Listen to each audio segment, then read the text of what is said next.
So, hello, Karen. Hello, Stephanie. I guess this is a more intimate presentation. It's just three of us here at the moment. So yeah, the TC EDC asked me to come here and share my experience as a hemp farmer. To be honest, I'm just a simple farmer, but I've been doing this for 3 years here in Taos and have some key insights that could help anyone who's planning on doing hemp production avoid some costly mistakes and just let you know what the full process is like. Are either of you planning on growing hemp, or where are you at with this? Where are you attending? I'm just curious more than anything. I currently don't have arable land. Well, I don't know. That's my first question is like, what kind of environment can you grow hemp in and how much water does it take? I'm just curious at this point. Right, okay. Yeah, so it takes a pretty significant amount of water. It depends on your method of growing, obviously. So I've done it a couple different ways. I've done it one with just acequia flood irrigation, which I'm really a big fan of. And I've also done it with plastic and drip line. When we did acequia irrigation, we started out with 10,000 seeds we purchased. And out of that, we had about a 96% germination rate. So 9,600 seedlings, and we ended up selling some. And honestly, we overdid it when we first started. And that's one of the things I'm here to warn people about is how much you really need to grow to have an amount worth processing and selling. Okay. Yeah, and so how about you, Stephanie? Are you here with us?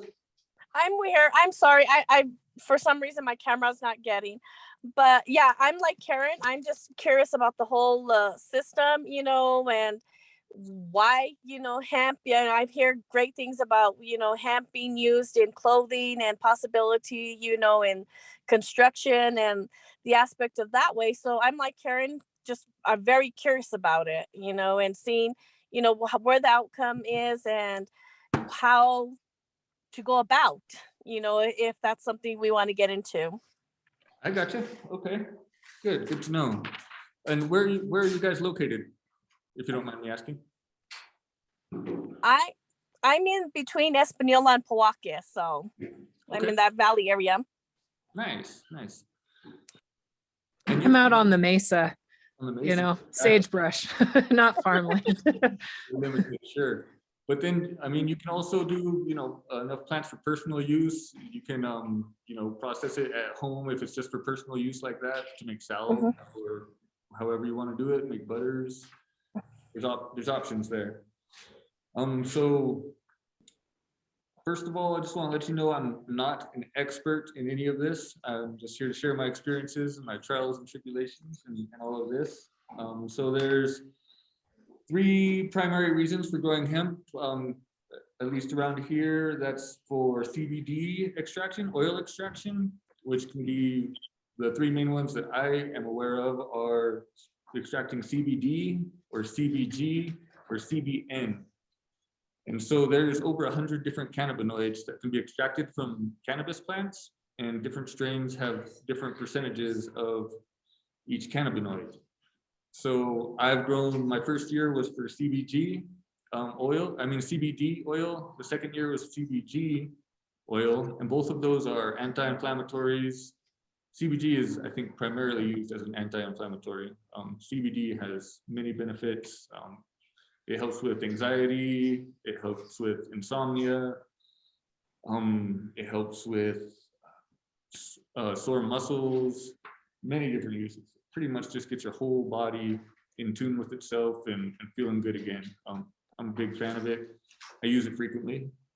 And then there's also smokable flower. And that's what I did this last year, was a small smokable flower crop. And so for most CBD hemp, you cannot tell the difference smoking CBD hemp from marijuana until about 5 or 10 minutes after. If it's sitting side by side, you wouldn't be able to know which is which. They both have beautiful sticky flowers and trichomes and everything like that. It's just one has psychoactive effects, the THC, and one has CBD. So completely different, obviously. So then there's growing for textile fibers, for cloth or anything like that, and also hempcrete.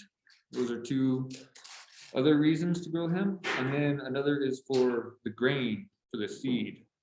And so if you're growing for the seed, you can have it for protein. It's nutritious that way. It has many different like fatty acids and beneficial nutrients that way. And then people also grow it for hemp seed oil. And so you have to be careful when talking about hemp oil, and know whether it's hemp seed oil or if it's cannabinoid oil. Because you can buy hemp seed oil for, I don't know, $20 a gallon or something online. So first you need to decide what you're going to be growing the hemp for. And so there's a few things to look out for. If you're growing for fibers or hempcrete or for grain, then you're going to plant, it's a whole different strain of hemp. They grow much taller and narrower. They're not big bushy plants like CBD hemp is. You plant them much closer together, and it's a whole different process. I think that is a great application or a great reason to grow hemp, but it's not very practical for this area. One, we don't have the farmland and water for it. Two, the processing equipment, such as decorticators and combines for harvesting the grain, are not readily available. And so it can be done, and there are people doing it and experimenting with it, but it's not, it doesn't make financial sense exactly right now. People are working on it, but yeah, it's maybe not for this area. The other thing is, if you grow hemp for grain or textiles or hempcrete, you end up with male plants in the field. And so male plants put out a lot of pollen, and this pollen can travel 10 miles, or just depending on the winds, it can travel very far. And being from here in northern New Mexico, and especially now that recreational marijuana is legal, your neighbors could be very concerned about that. You can ruin someone's marijuana crop, or you could also ruin their CBD crop. And so being thoughtful for your neighbors is extremely important to me, and as a farmer and grower.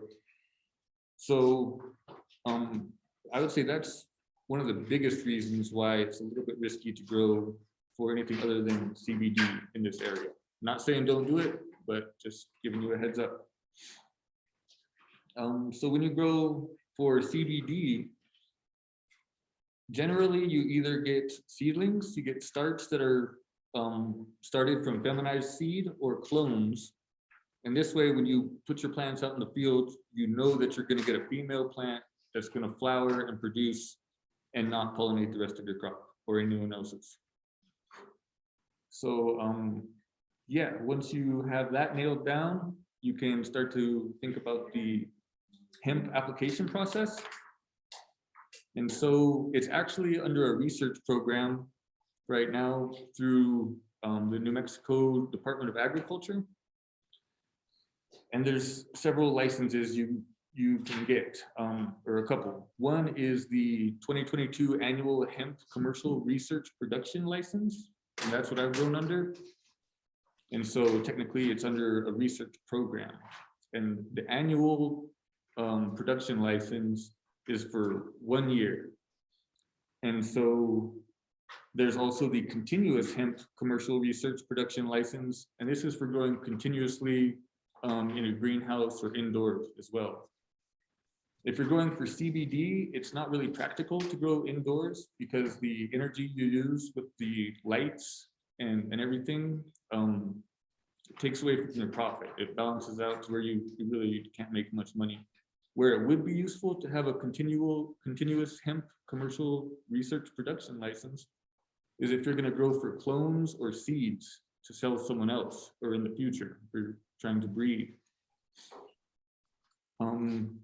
And so if you are going to sell clones, you need a nursery plant license. And also, if you want to, say, buy seeds and get them started and then sell them to other hemp growers, you're going to need that nursery plant license as well as your production license. And you need that for selling any living plant, whether it's tomatoes or whatever, you know. Yeah, any questions so far? And hello there, Daniel. How's it going? All right. So there's just a few of us here in the meeting today. Daniel, can I ask why you decided to attend this workshop and where you're from? I've always kind of been interested in the possibility of, I like growing and you know, and so just getting more information on what's required and whatnot, you know what I'm saying? Yeah, definitely. And so were you thinking about going for oil extraction or for grain? I didn't really have like anything like exactly in mind, you know. It was just kind of like just an overall basis. I guess I mean, growing for clones is kind of interesting, and you know, and just, I don't know, flower production would also be something that I'd be interested in doing. So yeah, that type of thing. so that's all I've done with hemp is grow for oil or flour, just so you know. And it sounds like I caught you guys all at the right stage, so you can be fully aware of what all it takes to go from applying for the license all the way to selling to a store, a CBD product. So let's see. I believe I can share my screen here, and I just want to go over the application with you real quick for the annual. Oh, let's see, shoot.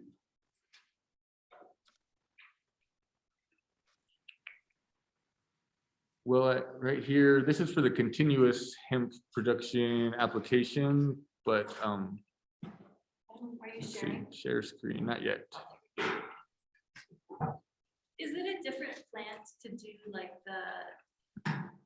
this is gonna sound like maybe a dumb question, I don't know, but a different plant for like see the hemp, actual hemp, and then the THC, and like how do you extract the different Different things? oils and such. Yeah, so this is something that's very important to note. Different strains produce different, I guess you would say, chemical compounds such as THC or CBD. And so if you have a hemp strain, for example, I grew cherry cobbler. It's a cross between cherry wine and cobbler. And this plant at full maturity can get to maybe 1% THC. So the legal limit for hemp, as you guys may know, is 0.3%, a third of 1%. And so the same plant, this cherry cobbler I grew, can start to flower and mature and start to produce cannabinoids, and it's a hemp plant all the way up until it reaches 0.3%. As soon as it reaches 0.3%, that same hemp plant is now legally marijuana. You're now growing marijuana. And so that is pretty much the only thing that separates hemp from marijuana. I mean, there's the strains. So marijuana strains can, you know, get up to 30% THC. But yeah, that's something to keep in mind. If you let your hemp plants go hot, above, and hot means letting it go above 0.3% THC, then you have marijuana. And if I'm sorry. How do you know where the plant is at that point in the growing aspect? Are you supposed to test it, or where, so you could know, you know, how big is it supposed to be, a certain length? And if it goes over that length, it's already going into a different THC instead of CBD? Right. So the biggest, well, a very big thing you need to do is get your seeds or seedlings from a reputable source.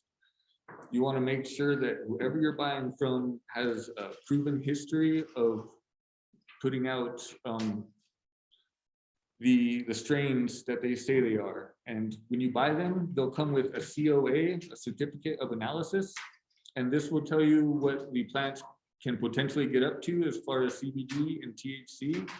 It'll tell you your THC to CBD ratio. So it might be like 1 to 20% CBD. So if your plant gets up to, say, 0.3% THC, it might be like 10% CBD. And so first of all, you got to be absolutely sure about your strain and your seeds. The other thing is, if you buy seeds from someone and you plant it, you're going to want to buy feminized seeds. But if you don't get them from a reputable source, your seeds could end up being 50% male, 50% female. And just right there, you lose half your crop. It's a huge pain in the butt and a big problem. So if you do have a CBD strain and you're sure of it, and you have it in the field, the responsibility of testing it to make sure it doesn't go hot is up to you. And so you're going to want to test it probably early September, after it started to flower and after you start to see the first trichomes on there. And trichomes are the little crystal looking things that appear on the flowers, not the hairs, but the little crystals. And so there's no exact time on when you should test it, but after you start to see those crystals is a good time. And so when you asked, the New Mexico Department of Agriculture is going to come out to your field, you have to give them at least 30 days notice before harvest, before you're planning on harvesting. And so they'll come out and they'll walk around the field with you, and they'll take clippings of your plants, completely random from around your field. They'll take the top buds of some of them, they'll take the side buds of others and get some stem and some leaf in there. And so they'll cut it, they'll package it up and seal it, and then it's up to you to mail it off to a testing company, to a lab. And there's 2 of them I know here in New Mexico. There's Scepter Labs down in Santa Fe, and there's Rio Grande Analytics down in Albuquerque. And I would recommend Rio Grande Analytics in Albuquerque. Either one would do, but I just have a better experience with them. And so you're going to want to test before they test, just to make sure someone didn't accidentally sell you some marijuana seeds when they're supposed to be hemp seeds. And then, yeah, does that kind of answer your question, Stephanie? Yes, it did. Thank you so much. Sure. Yeah, and that point is going to be probably early September when you're going to want to do your own testing. Okay. You accidentally go over. And so if you go over, say the state comes and tests and you go over with their samples, you get one retest. You can have them come back out and test, and they try and do it as soon as they can so your plants don't keep maturing. And so if they come out and they just happen to pick one plant that was too mature, that had thrown your sample over, you know, maybe the second time you'll have better luck. But you should be fine there as long as you test early enough. Have the state come out probably, I was trying to get the exact time period of how long you have after you get your harvest certificate. It was 2 weeks. Like once you receive your harvest certificate, you have to put everything in from the field within 2 weeks. But I think they raised it to 30 days. But just have them come out a little earlier while your plants are still in kind of a premature flowering stage. And in 3 years, once they've come out and tested, they have not come back to the field to check and see if I've gotten everything out of the field or whatever. That hasn't been an issue. But if they do test and your plants come out hot, meaning above 0.3% THC, the second round, then they're going to have you destroy your crop. They're going to have you come and disc it in or whatever, burn it. I don't know. I haven't had to go through that process, but that's what they say.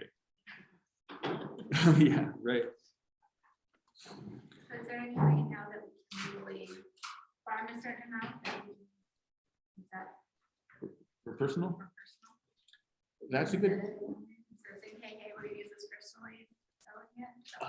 Not if you have your license. I'm thinking because now recreational marijuana is legal, you could grow 6 CBD hemp plants instead of 6 marijuana plants and do whatever you want with it. That's what I'm thinking. Don't quote me on that. Also, anything I say, be sure and check me before you take it as yeah, the final word on it. Yeah, so where are we there? Any questions? Can I ask you about where you look for seeds or clones? Yeah, If you have any specific places you look, or sure. I was actually thinking I wasn't going to name specific places, but Great. I will go ahead and let you know the 3 that I've used. So there's Shakti Seeds in Colorado, is where we got our seeds the first time. SHAKTI Seeds in Colorado. Then there's also Leaf and Tackle in New Mexico. They're down near Albuquerque. They're pretty great. They have a really large operation with a bunch of greenhouses, and they have a good reputation. And there's also Blue Forest. I'm not sure if it's Blue Forest Seeds, but it's Blue Forest in Colorado too, is another reputable source. So I think you'd be fine with either of those 3, but feel free to ask around and do your own research. So, yeah, I got into growing CBD because it had just become legal. I had a farming friend who was all excited about it, and we thought, hey, we're already growing lots of corn and we have hay fields and we're already farmers. We're gonna get rich. We're gonna get rich quick. And so we were so excited. That's why we started out with so many plants, 10,000 plants, which is hugely excessive. But so that's why one reason I wanted to come here today was to let you guys know it's not a get rich quick scheme. Yeah, there's some things to look out for. There's the whole getting the license, getting the seeds, growing, harvesting, getting it into bags. And then that's as far as my mind went the first year. But then after that, you have processing, you have manufacturing, which is bottling. There's also storage, warehouse storage, and there's permits that you need to apply for all of this. And then on top of that, you have to have a CBD business. You have to create your own labels, you have to create your own brand, there's websites, bottling, distribution, advertising, there's all this other stuff that I'm just a farmer. I just want to grow stuff. That's where I'm at. I was hoping I could hand it off at that point, but didn't happen like that. So I have a CBD line. I'm in 2 stores and I have a website. I'm trying to expand, but I'm growing food right now. After the first year of growing hemp, I was like, this is great, this is fun, but I feel like there's a better use for my skills as a farmer. There's a better use for water. There's a better use for agricultural land. And so I was kind of using CBD, or hoping to use CBD as a way to fund my other food farming projects. And so I feel like if anyone's going to grow CBD, they should do it not as their sole mission, but as maybe a supplemental source of income, or maybe to help people that you know of that have, certain issues, arthritis or anxiety or insomnia, things like that.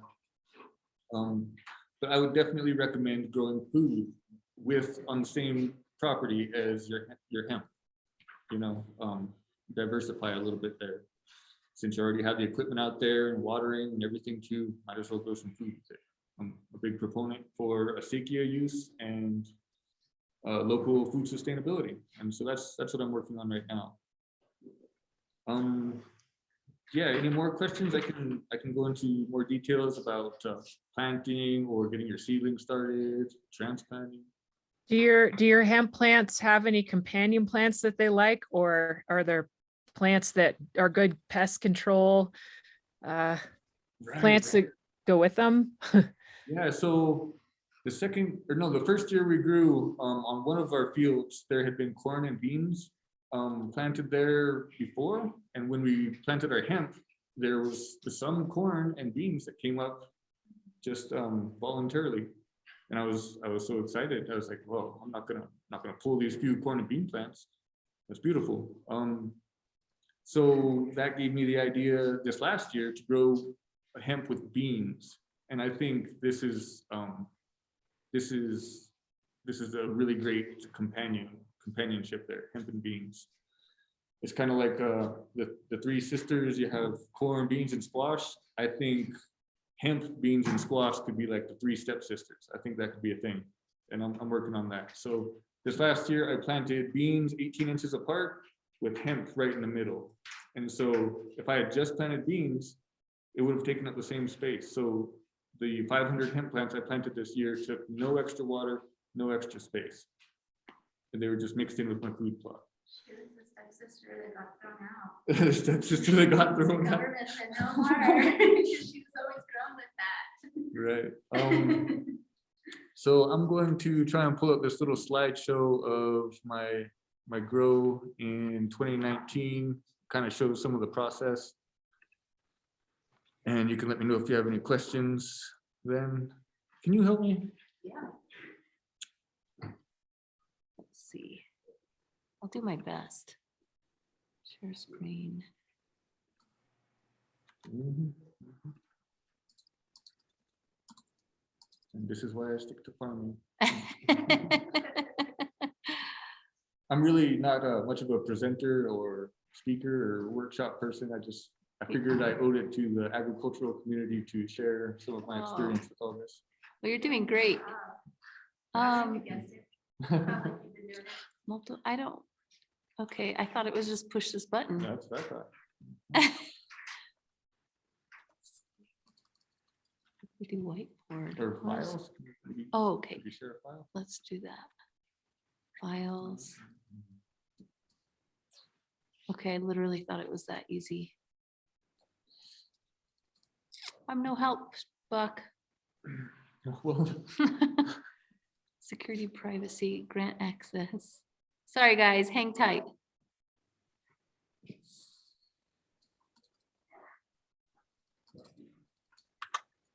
Have you ever done this, Carmen?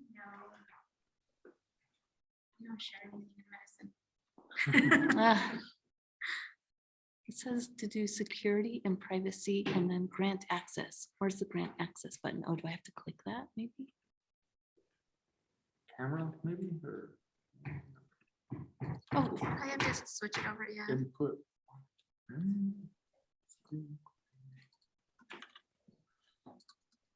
let's see if that worked. Da-da-da, no. Mercedes, do you know how to share screen? Of course not. Do you know how to? He popped up.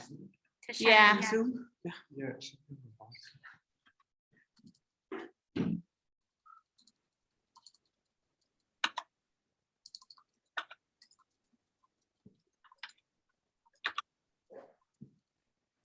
One sec, guys. Gotta go into settings. Maybe. Or yeah, system preferences.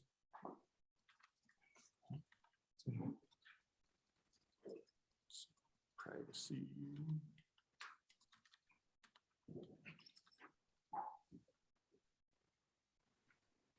Oh man, that was gonna be the fun part too. I know. We're on privacy. What happens if you hit that little question thing?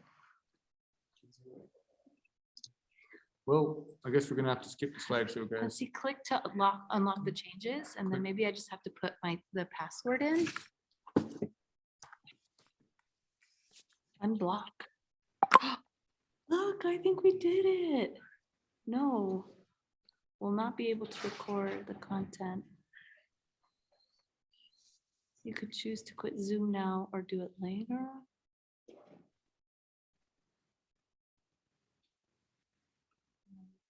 Oh, look. I think that did it. You guys see this? See it. I can see it. Yay, okay. Okay, there's that. And Okay. then Yeah. can you the do the PowerPoint, the pictures. View slideshow, start first slideshow. Do you guys still Okay, see it? Yes. Oh, yeah. right. So I'm just gonna walk you through the process a little bit about our first grow. So right here, we started the seeds on April 5th indoors in these trays. This is in a barn here in Taos. These tables are 8 foot by 20 foot long. And there's 2 of them, and we fit 10,000 seedlings on these 2 tables alone. Above these tables, we put 1,000-watt lights. 1,000-watt light bulbs are sort of overkill for seedlings, but if you raise them up high enough, they can cover a large enough area. It's pretty efficient. And yeah, so when you start your seedlings and they're in trays for a while, you don't want to give them heavy nutrients or anything. That you want to give them maybe some Super Thrive, and there's something called Recharge, which has some vitamins in it and mild fertilizers. It's very safe to use. You don't want to burn your plants when they're so young. Here is my daughter out by one of our fields playing around. In this field, we had 4,000 plants. This was our cherry cobbler field. And you can see this white pipe here, that plastic poly pipe. This was a new technique that my friend brought over. This is used with a lift pump that goes on the back of the tractor, and it lifts the water out of the ditch and puts it into this pipe. And then you can put holes. It's kind of like a gated pipe, and it pumps it onto the field. If you can, just use regular acequia irrigation techniques with a shovel. That's what I did this year. It's just about as easy. But this technique works if you have less water to work with too. Let's see, so here is the poly pipe inflated and irrigating the field. Our hemp plants are about a foot tall there. This is a different field actually. And there's me out working the field there. This strain, oh no. Go back. Oh. There we go. Oh my God. How do I? No, Has it gone wild? it's gone wild. I think if you use the arrows, it might be Okay. a little. Okay. So there's the irrigation. You got to be really careful when you're irrigating not to flood the plants and saturate the soil too much. You can see I sort of did that on the lower end of the field, closer to the camera here. That can stunt your plant growth. So I'm a big proponent of acequia use too, and flood irrigation, especially in certain areas. There's certain areas where flood irrigation is great for our aquifers and our water tables and rivers and everything. And there's other areas where drip line and plastic makes more sense, because if you're using well water or importing water from somewhere, you have to conserve as much as possible.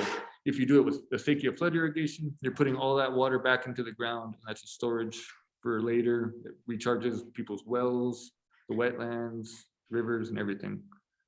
So yeah, just depending on where you're located. Here is our field with the cherry cobbler plants. At this point, we were getting pretty excited seeing so many healthy plants. Here is one of the other fields, and this is where some of the corn and beans just came up voluntarily. And I thought that was awesome. Took note of that and used that in the future. Here is the cherry cobbler field again with 4,000 plants beginning to flower. Here's me out there, proud with some of my plants about to go to maturity. Here's my lady, my model. And take pictures of everything, every step of the way. If you do end up having a product that you want to sell, it's great to have these photos to bring along with you. And so once you harvest, you have to dry all your plants, and this is super important, making sure they're dried and hung properly. It took about 2 weeks for these to all dry enough to where we cut the branches off and stuck them in trash bags, actually. We started with putting them in plastic bins, but I spent $900 on plastic bins and we weren't even halfway done. And so I started putting them in trash bags once they're totally dry.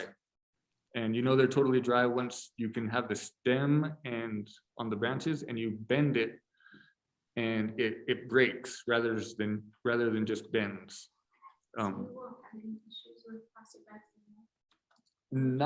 won't have any issues with plastic bags and mold as long as the stems snap when you bend them. Yeah. If you put them in bags too soon, they can mold and go bad for sure. And the method I like to use is a eye hook or some type of a hook on either end of your storage space, and then a paracord stringing between them. There's probably 20-foot long paracord, and you just hang the hemp upside down, hook one branch on the line, and cram them in there.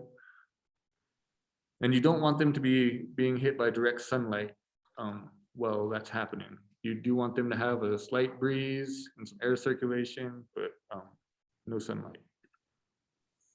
And then, let's see, got skipped ahead there. So there's me in Arkansas. So I used a processor in Arkansas. Here's them unloading one of the bags of hemp from the facility. Here's their facility. And there's me. This is a multi-million-dollar CO2 extraction facility in Arkansas. There are closer places to do it, but I just, a guy who I was growing with, my partner, he did an operation in Arkansas, and these are who he used, and we just went with them. So I drove a big U-Haul full of hemp all the way across the country over there. And so let's talk a little bit about extraction, the different types of extraction. There is butane extraction. That is the cheapest and dirtiest type of extraction. That is where you use butane gas and you run it through all your biomass, and then you come out with an oil. An oil comes out of that, and that oil is mixed with butane at that point, and you need to put it in a vacuum oven and heat it to very certain temperatures, and the butane bubbles off from your oil. That I would not recommend. Then there is ethanol extraction. Ethanol extraction, ethanol is your solvent. Butane is a solvent. CO2 is a solvent. It's what dissolves the oil out of the plant and drains it out in liquid form.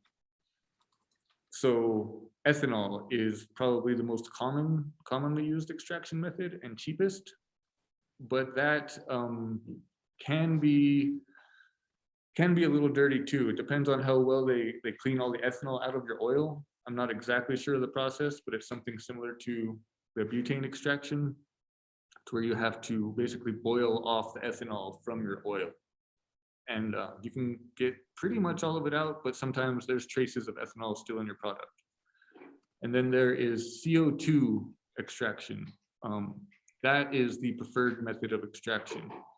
So you use CO2 gas and pressure, and that dissolves the oils and cannabinoids, and an oil comes out, and then all you're doing is evaporating CO2 from there. So it's 100% clean. It's the cleanest method you can use. One thing to keep in mind is with the extraction of your hemp, you get your cannabinoid oils, but there's also terpenes, which are very valuable medicinally. And so a lot of people don't know, when you extract with butane, ethanol, or CO2, you destroy like 90% of your terpenes during extraction. And so you lose all that value. These guys here actually ran everything I had through twice. They extracted the terpenes at a lower temperature and lower pressure before they extracted the cannabinoids. So they ran it through, extracted the terpenes, and then ran it through again and extracted the oils. And then I had them reintroduce the terpenes to my full spectrum oil, and Yeah, so I restored those terpenes in the the original terpenes from the plants. And so that's important to keep in mind. Any questions? How much your U-Haul truck pulls, how much yield do you get out of that? But that's a great question. Okay, so our plants there, we probably averaged only a 1/4 pound per plant, which people can do much better. But if you don't have a nutrient delivery system like drip line, you're relying on the nutrients in the field and the plants to just take up what's naturally available.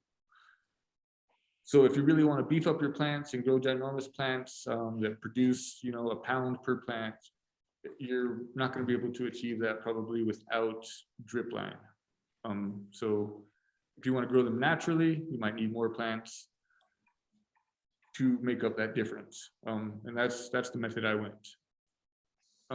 So once you have your dry material, your biomass, and I consider biomass everything that comes off of the stem. So you have a branch of your hemp plant, your plant is dry, you take your hand and a glove and you strip everything off that branch, and your leaf and buds all fall into a bin or whatever you're using.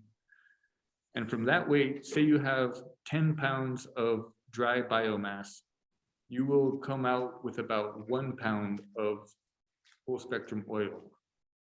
And that's something that's very important to know. So, yeah, I mean, it can be a little bit less, it just depends on how much oil is in your plants, but 7 to 10% is pretty accurate. And so you have your whole growing process, your harvesting process, but then you need to process your biomass, right? And so a lot of these processors will take either half of your oil and do it for free, or you can pay them by the pound to extract it. These guys that year did it for $15 a pound. So 1,000 pounds, $15,000 to have them extracted. Yeah, and so that's something we did not consider when we were planting seeds. Or they could have taken half the oil, but we did the math and we're like, half the oil, that's, you know, on 1,000 pounds, that comes out to a lot more, heck of a lot more than $15,000. So I found funding for that. So you have your oil then. At that point, they've processed your oil, and you have a bucket of oil, and you're like, wow, I can't believe that huge field of hemp boils down to this small little bucket of concentrated oil. It's important to know that once you have that concentrated oil, your THC content is probably going to be around 2%. That is illegal for you to have. You cannot legally possess that concentrated oil. That has to remain at the processors until it is diluted. And for tinctures, like my tinctures, all I have is the full spectrum extract, the terpenes, and MCT oil. MCT is coconut based. And so we dilute it down enough to get to under the 0.3% THC limit. And at that point, it goes to a manufacturer. And the manufacturers are the ones who can legally put it into a bottle and create a product out of it, and then send it back to you or whoever's the business owner.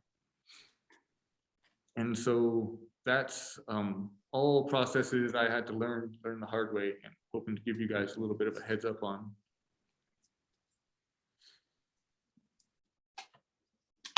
Then, of course, you're going to have your labels designed for your bottles. You're going to have a website designed. I ended up having to do it, most of that myself, and it took forever because I just wasn't satisfied with anyone else's work. Like, it wasn't quite what I was looking for, and so I did that. You're going to want product insurance for your products in case anyone buys your product at SIDS or wherever and then decides that they think they got sick from it and they want to sue you. CBD is extremely safe, especially if you grow it naturally and you use CO2 processing. So, I mean, I put on my labels that there's MCT oil, which is derived from coconuts, in case anyone has an allergy to that. But other than that, it's an extremely safe product, in my opinion. Why did you choose coconut over lemon or even olive oil? What was the difference? So MCT oil is refined coconut oil, and Okay. it lasts longer. It doesn't have coconut flavor to it or anything, but it lasts a long time in storage. And there's also other health benefits to just MCT oil. You can find it at almost every grocery store, at Taos Herb or wherever. And MCT oil alone can be a supplement that can benefit your body. And so it was just a very simple carrier oil. We call it a carrier oil. You can use other things too, but that's one of the most common ones. Okay. So you could use olive oil, especially if you were planning on storing it for very long. Mm-hmm.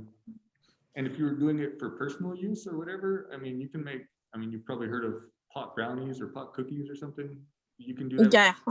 You can, you can do that with CBD. You can get some of your biomass or plant material and put it in a pan with butter and stir it around. You don't want to burn it, but yeah, stir it around and it'll extract a lot of those beneficial cannabinoids and compounds from your plant and put it in a cookie or a brownie or whatever, and it will give you those benefits without the psychoactive effects of marijuana.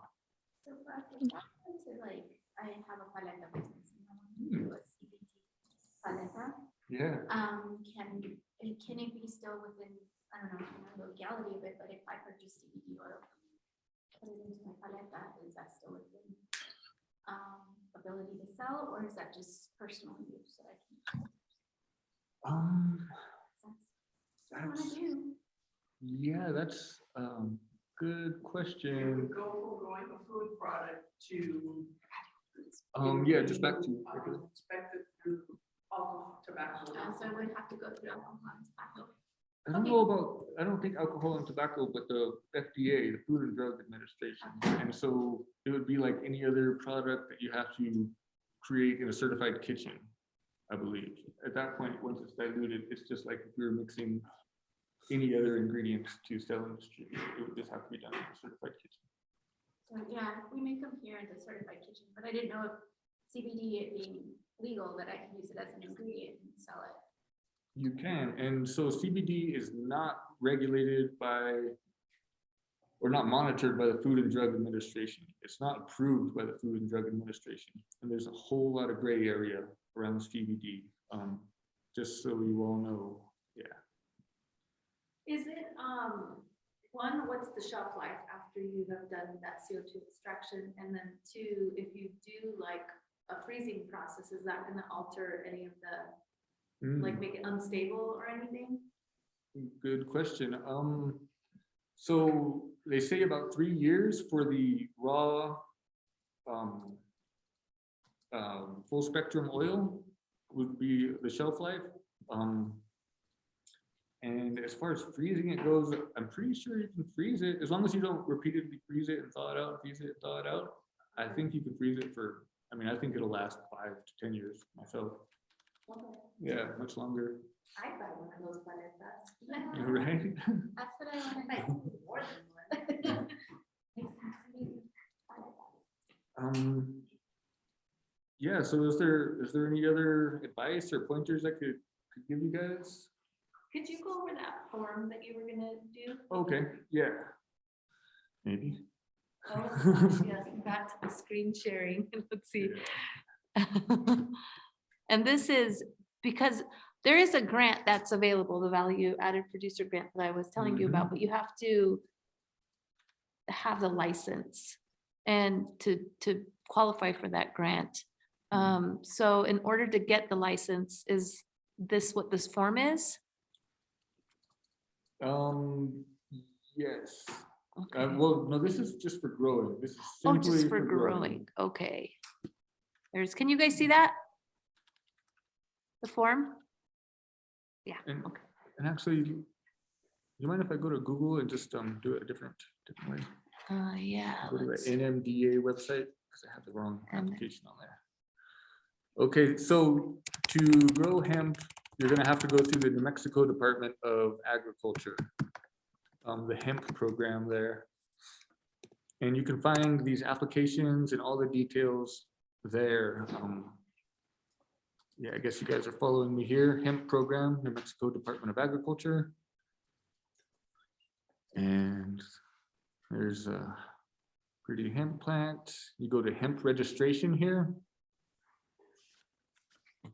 And here it starts to give you the details and the applications. So it's important to note that the growing and nursery licenses and harvest paperwork is through the New Mexico Department of Agriculture. After you harvest it, here, I'm just gonna go ahead and read this to you. As required by state law, New Mexico Department of Agriculture issues licenses to businesses or individuals cultivating hemp. The New Mexico Environment Department issues licenses to businesses or individuals for processing activities following harvest, including extraction, distillation, and manufacturing.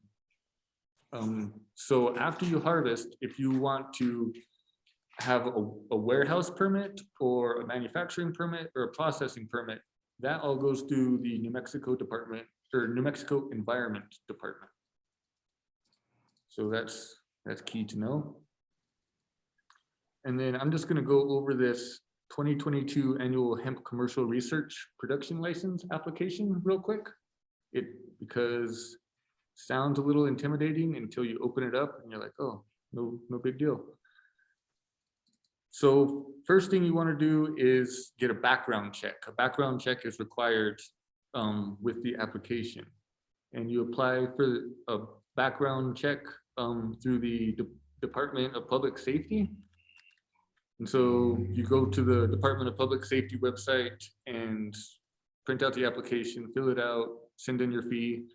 And then after, it takes 2 or 3 weeks, they send you back your background check, everything, your criminal history and everything like that. Because I believe you can't your application won't get accepted if you have violent crimes or drug charges in your history. It might even just be drug charges that will prevent you from getting this. So that's the first thing. And down here, basic information, name, email, all that stuff, business mailing address.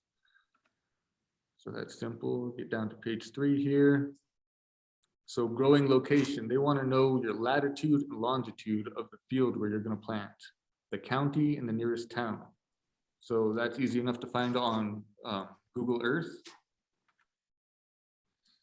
Then they also want to know your township range and section. Let's see. Or if you're growing within a land grant, it wants to know about which land grant you're growing in. And I believe you can do a little research on your property to find that information, not a big deal. Total number of acres designated for hemp production. Fill it out there. Planting date, estimated estimated harvest date. And so hemp is, one great thing about hemp is it's frost tolerant. It's actually pretty frost hardy. You can get hit with a significant frost and it will live. If at the end of the season in September, if you get hit with a real hard frost, it could turn the tips of your buds or your flowers brown, but it'll still have all the chemical compound or cannabinoids still there and stored in your trichomes and in the plant. Let's see, not this last growing season, but the year before, 2020, there was a snow on September 8th, I think it was. And we had 2 inches of snow on all of our plants. We had 3,000 plants out in the field with snow on them. Did not turn them brown or affect them at all. So, I mean, I think your hemp plants are probably good for frost down to about 27 degrees, somewhere in there, before it starts doing real damage. And so that also means you can put them out in the field a little bit earlier, but I'm not saying you should do that when you expect a frost, but they can survive frosts in the spring pretty well too. You're gonna want your estimated harvest date to be around September 20th, here in Taos anyways. Daniel, are you from here in Taos? I am. Yeah, all right. Yeah, around September 20th, because then you have either 2 weeks or 30 days to harvest after you get your harvest certificate. And then so if you put your harvest date for September 20th, then, you know, if you end up with an early frost on, you know, September 25th, like a hard frost, you can go and pull all your plants real quick. But if the weather looks good, you can wait all the way until October 4th or later before you pull your plants. And so another thing to know is when your hemp matures and the state comes and they test and they decide you're legal and you're legit, your plants are 0.3% or under THC, you still have 2 weeks to harvest. So your plants are still maturing, or your THC levels are still going up, your CBD levels are going up. And say you harvest October 4th, your plants could be hot. And so that doesn't mean you have to destroy your plants. That means that if you trim down the bud and you have your flower there, you can't sell that like to a dispensary. Like, so you can sell your CBD flower as smokable flower to a dispensary, but it's still supposed to be under 0.3%. So you want to harvest a little earlier, premature flowers, really, if you're going to sell it as smokable flower to keep it under that 0.3% THC. But if you're going for oil extraction, you probably want to let it go above that 0.3% THC, because in the last 2 weeks, your cannabinoid levels really shoot up and you get a lot more oil. And as long as you keep it with the leaf and the stem and everything, it's the whole plant combined, everything in that container is what all that like crushed up or cut up together is what needs to be under the 0.3% limit. And say I got pulled over with that U-Haul on the way to Arkansas with my product, and say it was hot, say they tested it and it came out to 0.4% THC, they might confiscate it, but as long as you have all the documentation saying you had your hemp license, you grew it, you had it tested, they're not going to lock you up for having 1,000 pounds of marijuana. They may confiscate it, but they're not going to send you to prison over it. But you get a lot more oil if you let it mature all the way before you harvest it. And so honestly, I would recommend doing that if you're doing it for oil. Let's see.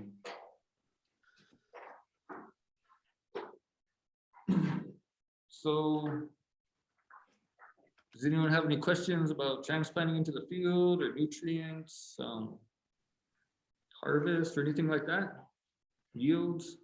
Oh, here, we're still going through this application, sorry. So let's see. Number 5, description of operation. You know, you want to state whether you're doing it for biofuel, CBD, clone production, food, grain, hempcrete, seed production, smokable flower. Check that box. And then you need to list your varieties and number of acres under that. So yeah, that takes some planning. So you're going to want to get started a little bit earlier, and a lot of times you have to pre-order your seedlings. Like you can contact Leaf and Tackle and say, I'm going to want 1,000 plants. And they will start them for you, custom for your order, to make sure you have supply. Because if you wait to the last minute, you're kind of just stuck with whatever extras they have laying around. Did you have like a field that you're growing both for the oil extraction, but also if you're churning hemp into the protein, you do both in one field? Absolutely, yes.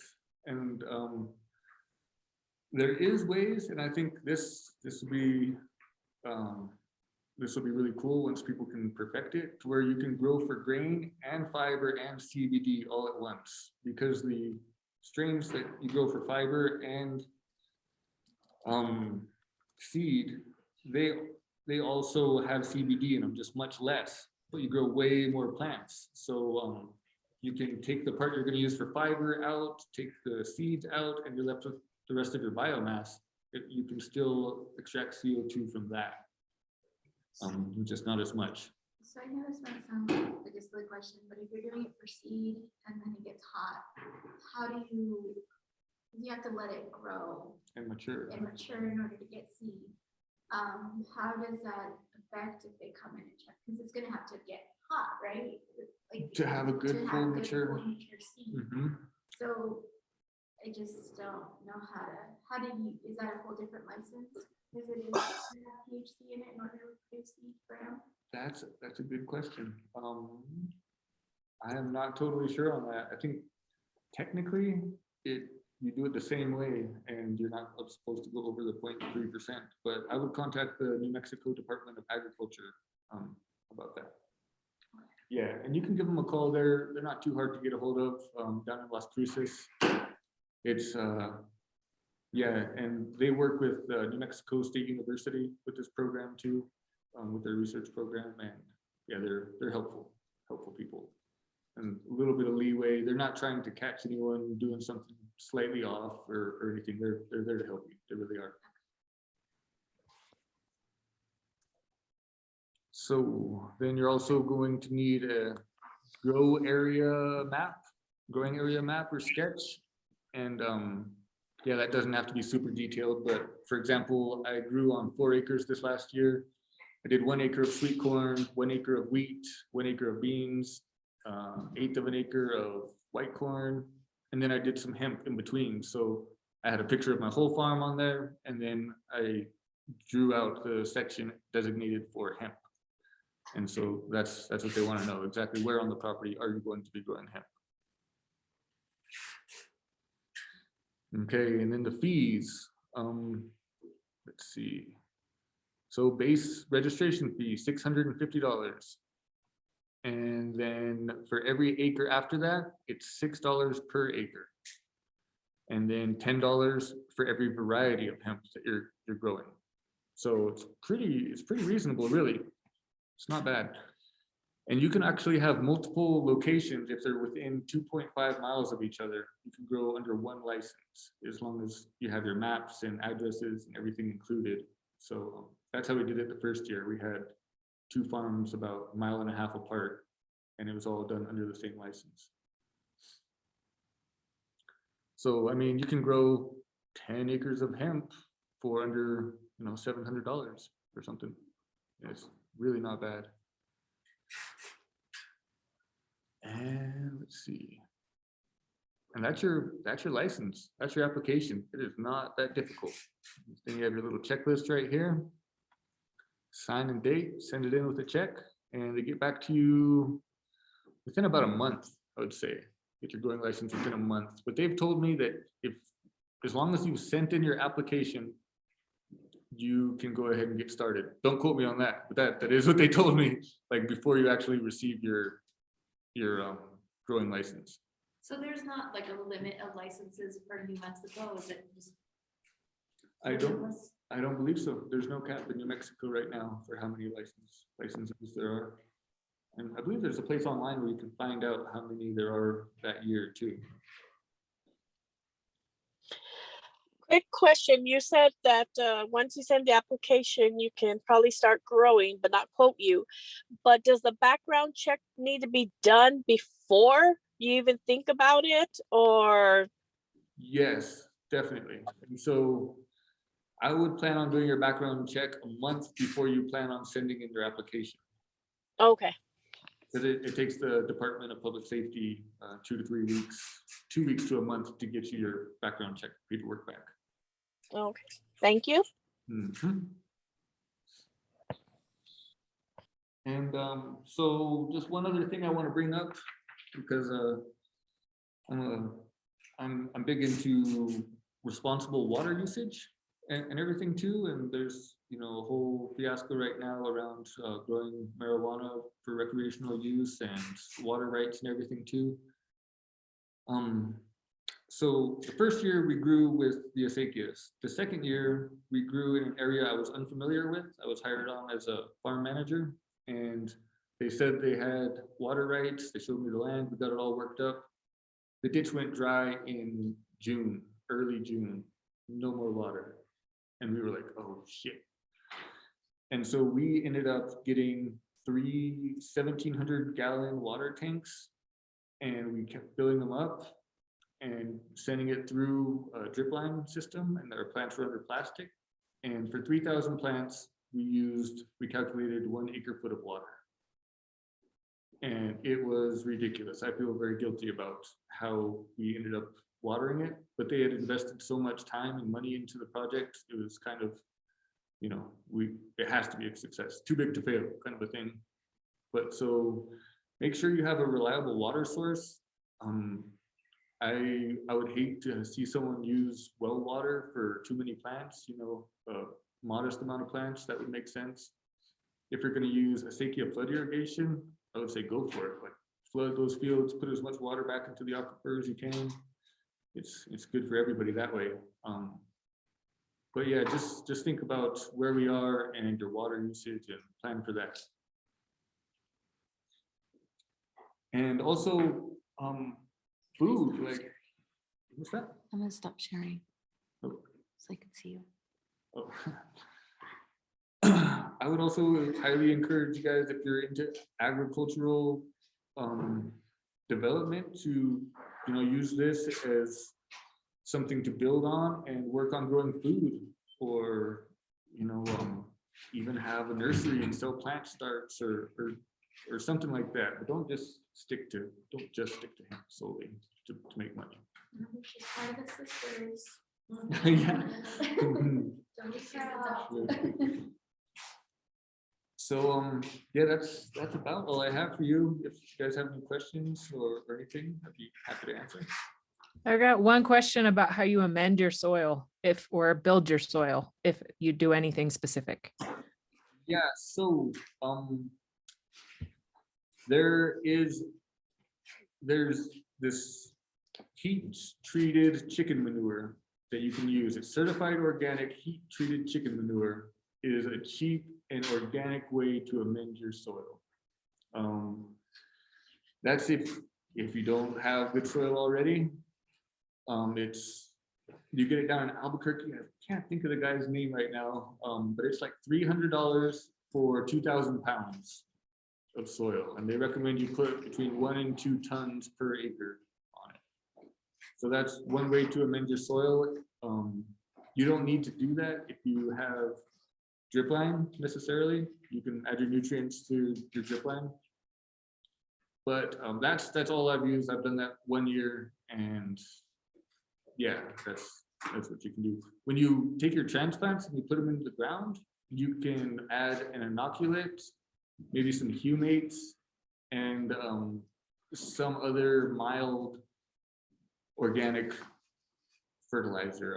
There's a guy, he has a company, Soil Secrets. They sell a product that you can add directly into the hole with your transplants that's safe to use. And when you're transplanting, always dig your hole and water before you put the plant in. That way there's water that stays at the bottom of your hole, starts to sink down, and your roots have somewhere to go. If you plant it dry and you water on top, your moisture won't even get to the bottom of your plant generally, or barely to the bottom of the plant. If you water before you put your transplant there, it'll be going beneath the plant and stay in there for your roots to chase. I want to start treating about now in March, right? You want to treat before you plant. So March is like typically what you would start treating the soil. Yeah, you can add it in March or May. The great thing about that heat treated certified organic chicken manure is it's not hot. It won't burn your plants pretty much no matter how much you put. And it, So it could be like right. it can be right before you transplant them, yeah. And the other thing about that is it lasts for 3 years. It takes 3 years for it to break down. The first year, I think about 30% of the nutrients are available. The second year, 40% is available. And the third year, it's like another 30% available. So you do it one time, one application, and it'll last for 3 years, which is pretty amazing. One thing to keep in mind though is if you put too much, on it and you flood irrigate and that water sinks down into the water table, you have the possibility of putting nitrates and undesirables into the water table and water supply. So you don't want to overdo it with that. Yeah, keep that in mind. And that particular, it's pelletized too, so it's pretty easy to spread out. It also it's a 4-2-2 fertilizer rating, so 4% nitrogen, 2% phosphorus, 2% potassium, and so you get a little bit of everything with it. And it's heat treated, so it kills everything. It's basically sterile, just has the nutrients you need. And yeah, it comes out of Buckeye, Arizona. And do you recommend that to be good for long slush? Yeah, you can use it. There's a mindset you have to use that. If you are using that, you're probably of the mind like, I want to produce as much as I can, make as much money as I can, and yeah, just all about production. There's healthier ways to build your soil and grow your soil. Who needs coffee when you have a journal? Yeah, so I also have a tractor service business here, and I've worked on 20 properties this last year alone, rebuilding soil, restoring acequias, using a no-till seed drill to plant cover crops, to restore alfalfa fields and things like that. So if you are patient, you have time, and you want to do it the natural way, there are better ways to do it than just buying fertilizer for your field. But that is an option. And just one quick question, just maybe if people are curious, are you looking to charge for consultations and stuff like that? And is there a way that we can get a hold of you? Yeah, so I mean, come on, get your yeah, no, it's crazy. I can't even advertise because I get instantly slammed with requests to help with tractor work or consultations and things like that. I'm happy at least with you three here that have attended to answer questions. If you guys want to take down my phone number or email address, yeah, you can give me a call anytime. I don't mind. And we'll send those out because this is recorded, so that way we don't get bombarded. So we'll email you his information, so that way it's not on this and people are looking back at it. Call him back 24/7. And yeah, just simple questions or whatever, I have no problem answering. If you want me to come out and do full-on hemp grow consultation, I might ask for some compensation, but I'm really just here to help. I have other things going on. I'm trying to grow a bunch of wheat this next year. I'm about to buy a combine, and my focus has shifted heavily from hemp to food production. Because where's the place to have meat? We don't have any meat growers, so I'm pretty pumped about that. Yeah. It's gonna happen this year. All right. Yeah, so what do you guys think? Are you gonna grow hemp? Stephanie? Sounds like a very interesting process. I'm gonna have to really look into it and see. And I'm more the aspect of the CBD. I think that there needs to be more CBD aspect out there where people can be able to have options. And now I'm curious about yours, so I'm going to be looking for it and and probably try it out. And but it sounds exciting, so we'll see. Right. Okay. How about you, Daniel? Are you sold? You sold on it? Yeah, I think it's pretty it's like a, I don't know, like a something that hasn't been, I don't know, how do you say, it's like a gold mine, not a gold mine per se, but it's like something that hasn't really been developed and not everybody's doing it. And so I think there's a lot of opportunities to be looking at. There is. So that's another thing. The first year, the price of the oil, the raw full spectrum oil, was like between $3,000 and $6,000 for a kilo. It has dropped drastically since then. Right now, you can get it between $1,000 and $2,000 for a kilo of oil. With that kilo of oil, you can make like $50,000. So at this time, it's almost crazy to grow it for the oil and do like the whole process. It's almost better to link up with a farmer that's already doing it and get oil that way. That's if you're doing like the business sales side of it, everything after the growing. Like me, I just love growing. And now I'm kind of stuck with this whole having to do the business end of it, which is a bummer. But for example, my partner, who we grew under his license here the first year, we produced maybe 2,000 pounds or under 2,000 pounds. He produced 130,000 pounds of hemp. And there are growers out there on such a large scale, and they sell it so incredibly cheap. It's just, it bums me out, honestly. And so right now for top quality CBD smokable flower, if you have really beautiful, nice buds, if you want to sell it to a dispensary, they'll pay you like $150 for a pound, trimmed pound of it. And I don't know if you guys have ever trimmed a pound of cannabis, but that is not worth it at all. But I mean, if you want to grow a certain amount of hemp and have it produced, that's the other thing, is the processors want you to have a certain amount before they're willing to process it.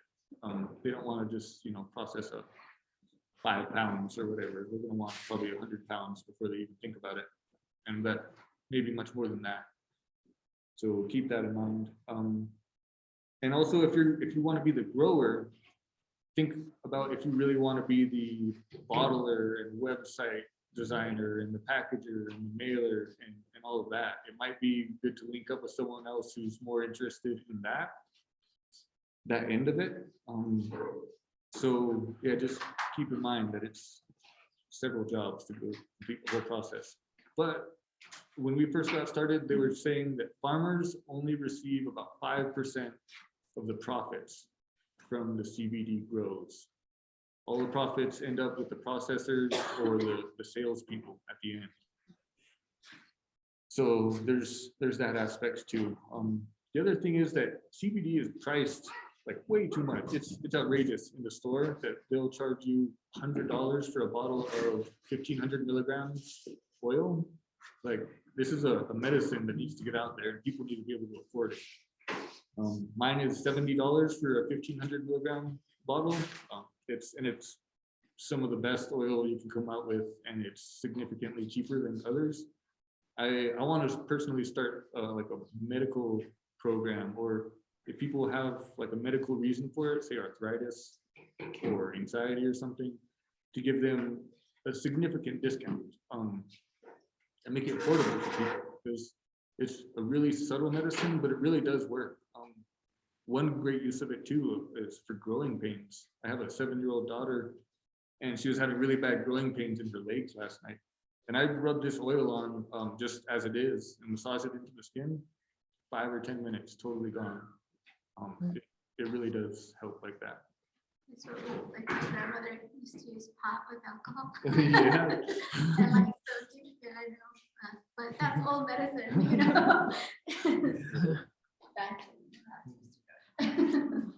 So yeah, I hope that gives you guys some information to work with. And Thank you. Sure, yeah, we'll go ahead and wrap it up, and I guess someone will send you my information. Feel free to call me later on if you have any questions. And I also have a website, turquoisemountainfarms.com. Oh, yeah. Okay. Shows some of my hemp production and food production processes. Yeah, and I guess we'll wrap it up there. Thank you. I learned a lot. Okay, good. Thank you. Thank you guys so much. Look out for the email from me with the forms for you to fill out. I might withhold Buck's info if I don't get those forms. All right, guys. Thank you. Bye. Thank you. Have a Bye-bye. blessed day. Bye. All right, take care, guys.